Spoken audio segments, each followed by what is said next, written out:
Angels, archangels, millions of people around the world call upon them for protection, for guidance, for help, for prosperity, for support when they're in need, for peace in the world. But what are angels really? Are they real? Do they exist? And if so, how can we work with them? How can we bring them into our lives? In this video, we will answer these questions. All right, this is a video in the new Esoteric Secrets Series on Ultra Sapient. And my name is Dr. V. I'm an astrologer, entrepreneur, a practitioner of esoteric Christian Hermeticism, and the founder of Ultra Sapient, which is the world's first exponential technology enhanced mystery school to fully launch this year in 2025.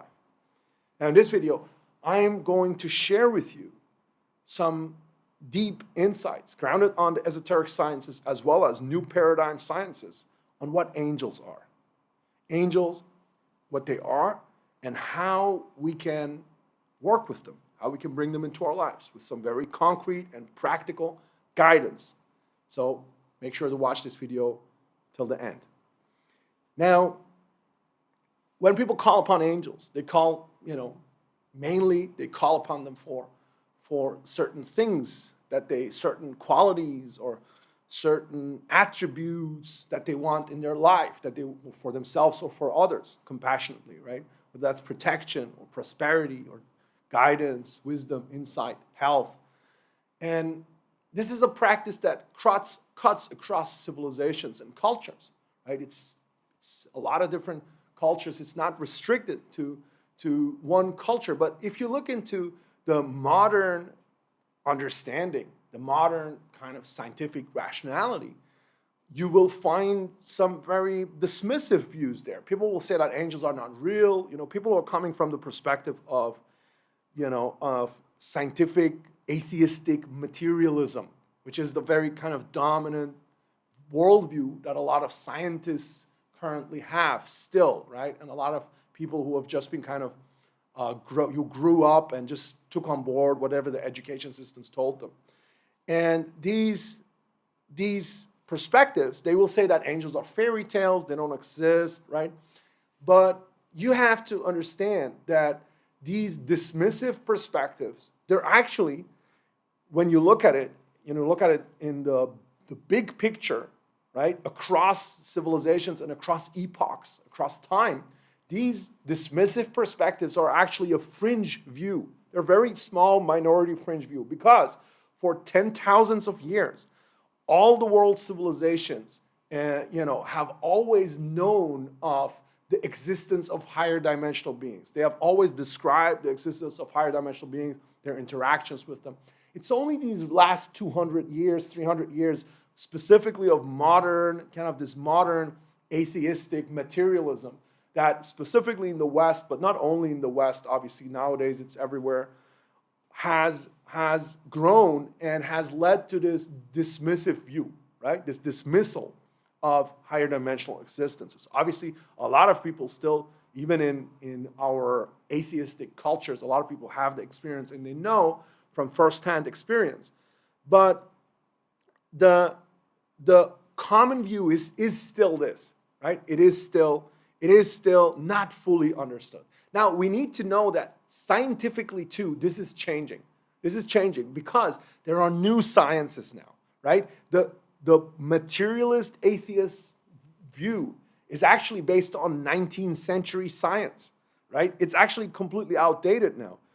In the sciences themselves, we have quantum physics, we have complexity theory, we have theories of everything which have multiple dimensions and non-local effects, non-local entanglement, all of these things which don't fit in any way whatsoever into the materialist worldview that still is held up as the real advanced rational worldview. It's actually outdated already, right? So there is something happening. There's a process happening where it's becoming more and more possible in the new paradigm sciences to understand higher dimensional beings, right? So what are higher dimensional beings? When we talk about higher dimensional beings, we need to understand that we are actually always communicating with higher dimensional beings at all points. Whether you want it or not, whether you know it or not, we're always already communicating with higher dimensional beings, right? Because what we call the archetypal energies of the time, for instance, in astrology, when you look at astrology and you say that this year you have this constellation, right? You're going to have, you're going to have a Uranus sextile Pluto this year, right? And this constellation is going to set the tone for everybody in the world. What does that actually mean? In reality, what you're saying is that there are certain frequencies which are going to impact everybody's consciousness, right? There are quantum flows of consciousness that are going to impact everybody's consciousness, right? So we're already in communication with those higher flows of consciousness, okay? Now you're going to say, oh, this is very abstract. What are you talking about, Dr. V? Give me something more concrete, right? And I should. Just bear with me. I'm going to get super concrete. I'm going to tell you how you can work with angels, how you can bring them into your life, all of that.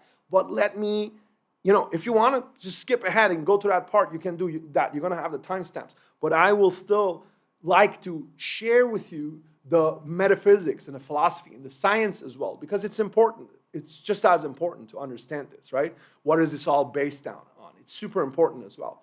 So in the new paradigm sciences, right, there is more and more the understanding that the universe, for instance, look at the works of people like John Wheeler, the guy who coined the term the black hole, okay, in cosmology. So he coined this term of the participatory universe, right? The universe is a participatory process, right? The anthropic participatory principle, right? And it evolves through the role of the observer. And beyond 3D space and time, beyond the just three-dimensional space that, and time that we know, there are other dimensions, there are higher dimensions, and these higher dimensions have quantum fields of information that we can communicate with, we can participate and observe and communicate with, and they participate and observe in us, right? In our flow of existence, in our flow of experience, right? And co-create conscious experience. So this allows us to find an explanation for what angels are, even in modern physics, in cutting-edge new paradigm physics, right? What higher dimensional beings are, rather, right? Because that's what they are. They are these entities or consciousnesses who are acting from the higher dimensional quantum information fields. Okay, now let's go get more concrete now. When I say higher dimensional beings, what do I actually mean, right? So what are they? Well, we know across the different civilizations, we know that there are some higher dimensional beings that are, aligned with the divine will. And those are the ones that we call angels. They're higher dimensional beings, and they are aligned with the creator and the logos of the world. And they are the hierarchies of the angels. And then there are other higher dimensional beings. They're also not here in the 3D, 4D. They're also in the other dimensions. They can sometimes manifest down in the 3 dimensions, but mostly they're in the higher dimensions, right? And they are not aligned with the divine intelligence. They're not aligned with God. They're the adversarial. They're against God. They're cancerous. They want to, oppose and sabotage the flow of divine creation. And there are demons. They are the demons, right? And then we also have a third category, which is basically neutral. They're neutral. They're neither aligned with, neither serving the divine intelligence nor adversarial. They're just neutral. They're like nature spirits. So for instance, in a lot of Asian cultures, you have these nature spirit shrines, right? And you used to have that in Druidic cultures, in the European cultures as well, right? Or in the Indo-Germanic, Indo-European cultures, right? So we have these 3 different classes of higher dimensional beings, and we're always communicating with them at all times, right? We're always already, whether we like it or not. So there is a lot of people who don't believe in this and who think that they're not, they're actually but in their lives, they're always driven by anger and fear and burning desires for stuff that they don't even know why, right? It's because they are in this communication with those archetypal energies, which in turn are higher dimensional beings, right? There are higher dimensional beings. They are under that influence of certain demonic energies without even noticing. Not everybody, obviously, doesn't mean they're possessed, but they're hearing the voices here and there, the whispers here and there, right? They're hearing the whispers here and there, and they think it's their own voice. But in reality, a lot of the voices that we hear as the part of flow of consciousness, they are from different beings. They're not just coming from you yourself, right? We are always in that communication, in this choir or this symphony of the cosmic creation that happens in consciousness, right? So that's what we need to understand. We're always already in communication with higher dimensional beings. And when we follow the right-hand path, the right-hand path in esoteric science is called the path that aligns us with Christ consciousness. That is the Christ-centric path, right? That creates us, that makes us, turns us into servants of the divine will and gives us power through that. But the power that is the power of the servant, right? Not the power of the self-glorifying ego, right? Which is the left-hand path. Now, when we are on the right-hand path, we want to get into more and more and more communion with the angelic intelligences, with the higher intelligences that are serving the divine intelligence, right? So how do we get to do that? How do we get to do that? Is it just like as easy as, summoning an angel? Can you just summon an angel? Can you just sit down and just say like, do some spells and throw out some abracadabras and whatnot and just summon an angel, right? That's what some people thought in the Golden Dawn, people like Crowley and some, clowns like that. And no, you cannot do that. If anybody tells you that you can summon an angel, they don't know what they're talking about. Either they're trying to deceive you and lie to you, or they just don't know what they're talking about. They're just making it up, right? Because you cannot summon an angel. You can only summon demons. You can only summon those creatures that are completely egoist, the higher dimensional beings that are ego-driven or power-driven, right? So let me tell you what the difference here is. All those behaviors like threatening, bribing, forcing.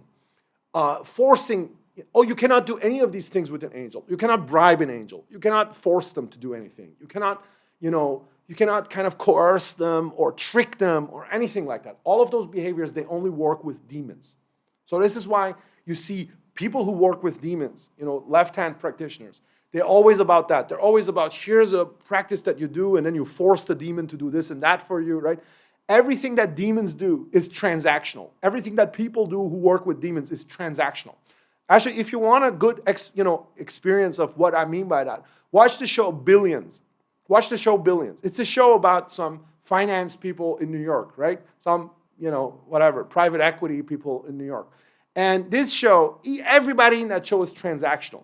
Even the kids in the family, parents and husband and wife, everybody in that show is transactional. Nobody ever does anything for anybody else unless they're getting something in return, or they have bribed them, or they manipulated them. It's like all they do in that show. This is how people act who are completely enthralled by and in service to demons. Yeah, it's actually very educational. Watch that show, you can see how demons interact with each other. Everything's transactional. Everything's transactional. Angels do not work that way. They will never come if you offer to buy them with money or favors, right? This even goes for sacrifices. This even goes for, because, people used to go to churches and they go, a lot of these, old nice lady goes to the church and it says Saint Michael, if you do this for me, I will do this and this in return. I will give this charity and I will do this much for the church and so on, right?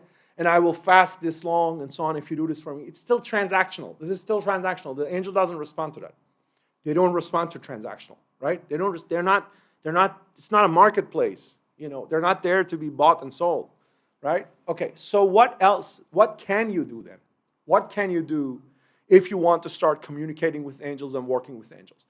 There's one thing you can do one thing you can do, and that's you need to get yourself into harmony with the frequencies of the angelic intelligences. You have to get yourself into the same frequency, right? And then the angel will come to you out of love, out of sympathy, right? Out of sameness, out of the sameness of the vibration. They only come out of love, not out of coercion. They only ever come out of love, not out of coercion, right? Only because you have brought yourself into the same vibration, right? Freely. There's always freedom in the exchange. There's always freedom. There's always giving. Just free giving out of love, right? You don't need to give them anything. You don't need to give them anything. You only need to become a certain way. You only need to be a certain way. You only need to have that energy and they will come to you, right? So what do I mean when I say you need to become a certain way? You need to be a certain way. You need to have developed certain virtues within yourself. You need to have developed those virtues sufficiently within yourself, right? To start to see and sense and hear them, you also need to open your inner eye, right? So there's practices for that. Stillness. You need to shut down the clutter. There's a lot of spiritual exercises for that, right? You need to be able to listen and hear with your inner eye, because normally people are so flooded with stuff, right? With social media, stuff on our phones, things are happening, thoughts all the time. I should do this, I should do that. So many thoughts, right? And that they don't have time to listen within and to hear within and to see within, right? They don't have that space and that stillness. That's another prerequisite. Develop the virtues in yourself and open your inner perception. Work on developing your inner perception through stillness. Once you do those two things, you will start to hear and see more and more of the angelic intelligences. You will start to see more and more. You need to have a zero tolerance policy towards your own vices, right? You need to be brutally ruthless with your own vices. When you see vices in yourself, right? Whatever they are, everybody has them. And you can see in the astrology where yours are, right? Everybody, you look in the astrology and you can see where your vices are and where your challenges are, what you need to work on, right? You need to work on overcoming those and turning them into virtues, bringing light into that part of your being, right? And you need to listen in yourself and develop the stillness within yourself. Those two things. And there's more. I can tell you more as well. How do you concretely work with which angels and how you work with those? I'm going to tell you that as well. But this is the prerequisite, the first prerequisite, right? And then when you do that, you're going to start to hear and sense and get more communications and more downloads from angels gradually. How does it feel? How does it feel? You're going to say like, okay, when I say that, what do I mean? How does it feel to actually have a download or a communication or a communion with an angelic intelligence? So in the moment, it doesn't feel much different to your inner voice, frankly, because that's what we are. That's the flow of consciousness, right? You have a flow of consciousness and something appears in your flow of consciousness. But then there is a difference. There is a subtle difference. It's about the quality of the inner voice that comes, right? It's the quality of the inner voice that comes. When you have an inner voice that comes in you, and this inner voice it's extremely gentle, and it's extremely clear. It's extremely clear. It has no confusion. It has no, it's not like when we're thinking to ourselves, and when we're thinking, we're composing and deliberating a thought, right? We're thinking like, this or that, or, there's this kind of quality of imperfection when we're thinking to ourselves. And it doesn't have that. It's perfect. There is a perfect and gentle voice, a perfect and gentle thought that comes into your consciousness, right? And you can sense that it has a quality, that has a certain quality. And then that is what you will know as this is an angelic intelligence. You may not notice. Sometimes people have a certain experience in life and then just in a certain situation, something speaks to them inside them. And they just do the right thing because of that, right? And they never know. They never noticed. They just thought like, that was just my voice that came. They never know. Actually, let me know in the comments if you had any such experiences. I would love to know that. If you had any such experiences where a certain gentle voice came to you right? In different situations. Maybe now that you're hearing this video, watching this video, you're starting to put the puzzle pieces together. And that would be amazing. In that case, really, would be really amazing. Please leave a comment. If you haven't done so yet, also subscribe to this channel, leave a comment, like, and so on. Is much, much appreciated. Now, that's how it feels like. The inner voice, which is in perfect clarity. In perfect clarity. And it's there all at once. It's not piecemeal. It's not piecemeal. It's not like, it's right there, right? Now, isn't that just what's called inspiration? When you say somebody's really inspired, an artist or, you say somebody was like, he had a great inspiration. You just heard this inner voice. And yes, it is inspiration. But think and know that the word inspiration, right? It literally means being inspired by the Spirit, by the Holy Spirit. That's where the word comes from. We only forgot about the origin of the word. We now say that this entrepreneur was inspired, that artist was inspired, but we've forgotten about the origin of the word because originally it meant being spoken to by the Holy Spirit, right? Now, exactly, inspiration, that's what it means, right? Now, so you have to make yourself ready for inspiration from angelic voices, from angelic intelligences. That's how it works, right? That's how it works. You have to work on yourself. And now I'm going to tell you one more thing, which is at the types of angels, right? The types of angels. This should be a whole nother video where we look at angelology, the hierarchies of angels. There's different, in the esoteric sciences, we have different angelologies. We have, the 12 archangels, we have 7 archangels, we have 4 archangels. There's different types of classifications, right? And they serve different purposes. They all have their place, right? But the one that I'm going to share with you, because it's something that you can already start to work with, is the classic 4 cardinal directions, which in astrology is 4 directions, right? We have, which is the cardinal cross in astrology. We have the cardinal cross with Aries to Libra, with Cancer to Capricorn, right? And this is the ICMC, ascendant, descendant, right? And this cardinal cross, it corresponds to the 4 directions, south, north, east, and west, which correspond to the 4 archangels who are Michael, Uriel, Gabriel, and Raphael, right? So we have Uriel, Michael, Raphael, Gabriel, or with their English names. These are Hebrew names originally, but or Aramaic, right? Aramaic and Hebrew names, which is the original languages of the revelation, but of the Christian revelation and before the Jewish revelation, the Hebrew revelation. But these angels, right? These 4 angels, they each stand for certain qualities. They each stand for certain qualities. So Raphael is the angel of healing. Raphael stands for healing and for air and for Libra, right? And Uriel stands for wisdom and Capricorn and the direction of north.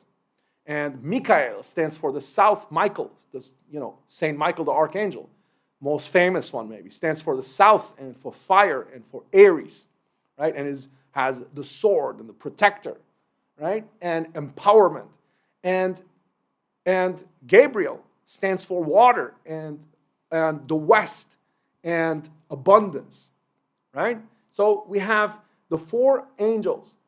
Gabriel brings abundance to everything, right? Gabriel gives the riches, the prosperity, but also the riches of wisdom, the riches of inner abundance and outer abundance, right? Uriel brings illumination, full illumination of your being, of your entire being, right? It brings the light, and Uriel is presented with the book, and he's the guide who brings you across the journeys of the worlds. He shows you all the levels of consciousness. Uriel takes you to all the levels of consciousness, right? Raphael fulfills your entire being with healing, right? Raphael brings healing into you, health and healing into you.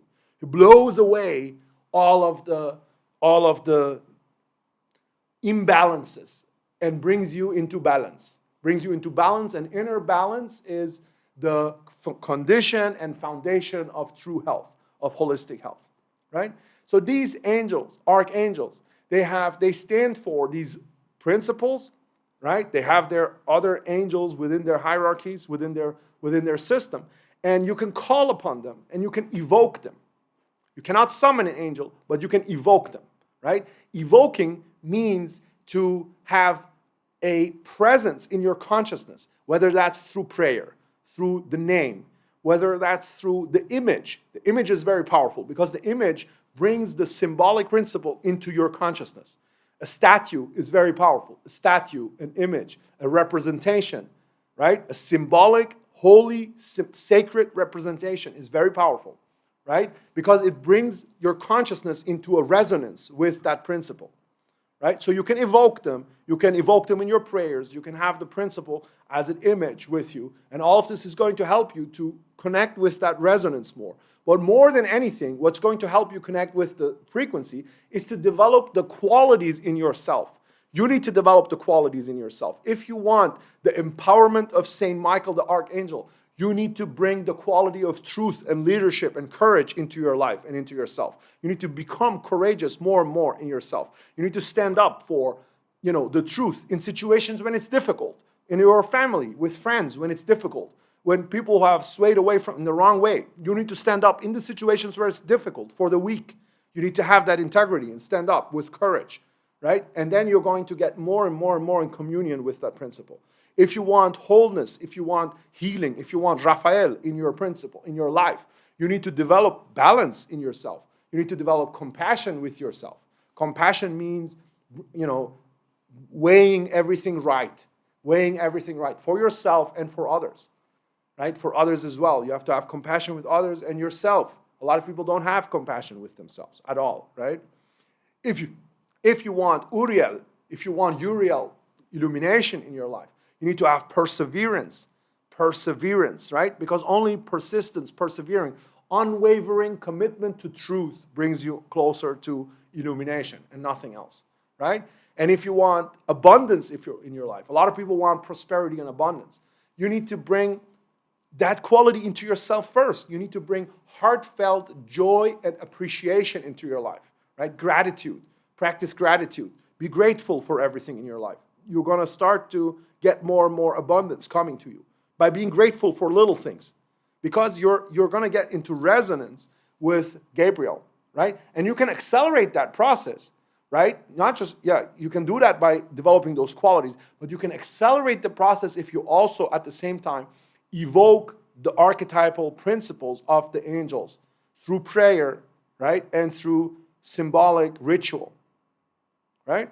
So those are all ways that you can bring those qualities into your life. You can bring health, wisdom, abundance, and impact into your life. Obviously, you need to know about your own, path, about your own destiny. The best tool for that is astrology, followed by numerology. Those are tools that allow you to understand your path and your destiny and what specifically you need to work on.